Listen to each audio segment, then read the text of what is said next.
We're here to honor and to remember and to share in the life of Greg Chandler today. Take a look around the room really quick. Everyone that's here has been touched by Greg in some type of way. He had an influence on your life. He was a person of worth to you. That's true for everyone sitting here. So we're going to spend some time today remembering him and honoring him and talking about him, toasting him, and just sitting with the memory of who he is and who he's been for us. So we're going to start off today, and Leslie's going to have a little time here of sharing, and then after that we're going to have a little time spent talking for each of us to share together. So when Justin said that, it made me think of my sister Janelle when she introduced Greg to my niece and nephew and told them that Greg was my special friend. So he was my special friend. He was really my best friend in the world. So I actually wrote some things because I don't want to talk off the cuff about Greg today. I want to share some things that I think really matter because I think Greg really mattered. So thank you. I'm overwhelmed in the best sort of way to see all of you here. So grateful, and I'm going to hold it together until we do a shot in Greg's honor, and then I'm going to go get under a table and I'm going to cry for a little while. And you're welcome. You're welcome to come rub my back. So thank you for being here on a day, in a moment none of us could ever have imagined or anticipated. The last 2 weeks have been a challenge, and the last 2 days really have been a blur.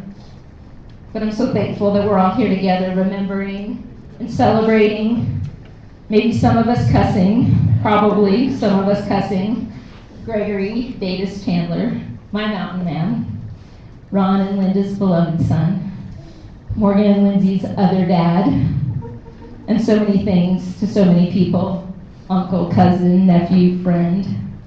There's really no one like Greg, the good and the bad of him. And the good, though, is just so darn good that it really overshadowed the bad. As most of you know, Greg contracted COVID and spent 11 days in the hospital. He passed away the morning of the 12th. He was only 53 years old. And really, he and I had 53 more years planned. But today, we're going to celebrate those 53 years we did have with Greg. We're going to share stories. We're going to drink some toasts. We're going to laugh. We are most certainly going to cry. And we're going to leave here remembering why we love that amazing guy so much. We asked you to bring stories to share because Greg was so many things to so many people. It just didn't seem like a traditional funeral service would do him justice. And because if you knew Greg, you knew he didn't want a funeral. Actually, if you knew Greg very well, you knew he had some pretty strong opinions about everything. And was happy to share them freely. Before I deployed in 2019, we talked about my will and where I wanted to be buried should something happen to me in Afghanistan. Since we were in the conversation, I told him that spouses could be buried with their soldiers at national cemeteries, and I asked if he would want to do that. And in his straightforward, Greg Chandler sort of way, he said, "I really don't care. You can do whatever you want. I'll be dead." Just like that. Of course, I was taken aback by what seemed like such a harsh statement, but Greg was just being honest. Always honest. Greg was actually one of the few people I knew who wasn't afraid of dying. He also wasn't afraid of living, which is probably why he was one of the most skilled snow machiners on the mountain, one of the best dirt bikers in the race, the best driver and mechanic anyone ever knew, the most faithful friend, the best and most loving son, and the most devoted husband. Greg was one of a kind, and I honestly can't even fathom life without him.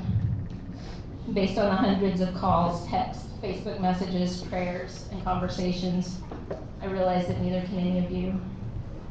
So today, we remember.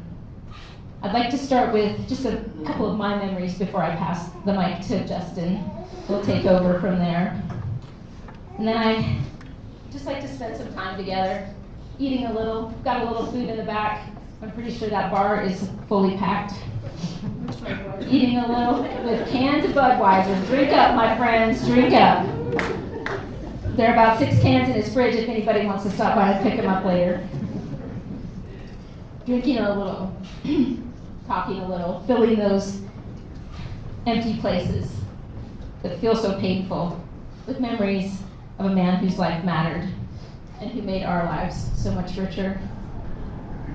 Friday afternoon, I was sitting on the couch at Greg's parents' trying to process the fact that he was gone, and my daughter Lindsay called.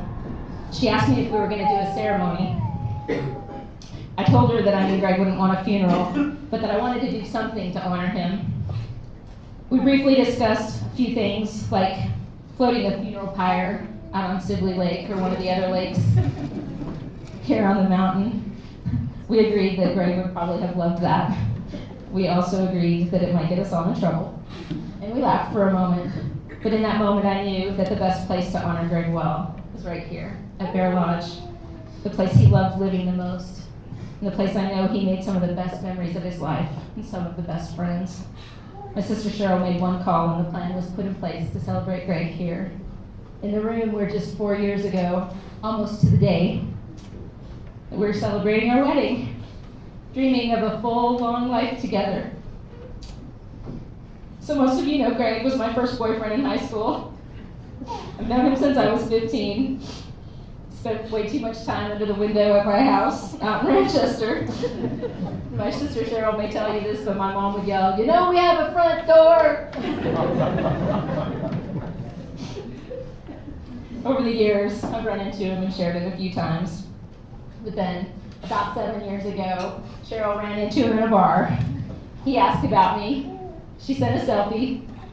I looked at the picture and I said, "That smile has never changed."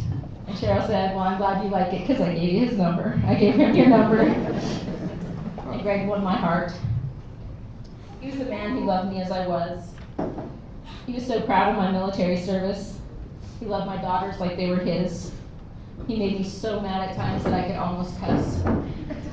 But he cussed enough for both of us, so I didn't to. And he made me feel so loved that I immediately forgot whatever it was that I was mad about. One of my favorite stories about Greg actually happened in August of 2014, right after we started dating. Greg loaded up his red Jeep and brought me up on the mountain with about a dozen guns in the back. And we walked into the bar at Bear Lodge, sat down. A moment later, I heard someone on the end of the bar key up a walkie-talkie. "Chandler is here." Then there was a little bit more walkie-talkie chatter, and within minutes, the bar was full of people who were so delighted to see Greg. I found out that day that Greg Chandler is pretty much a legend at Bear Lodge and in the Bighorn Mountains. Over the years, I've learned the stories of why.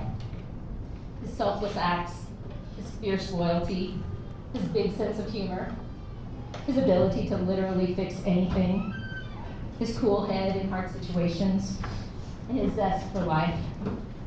When I describe my husband to people for the first time, I tell them that Greg is a man's man. He's strong, smart, literal, passionate about what he believes, loyal and faithful. He is not a Hallmark Channel character who is in touch with his feelings or yours. Truthfully.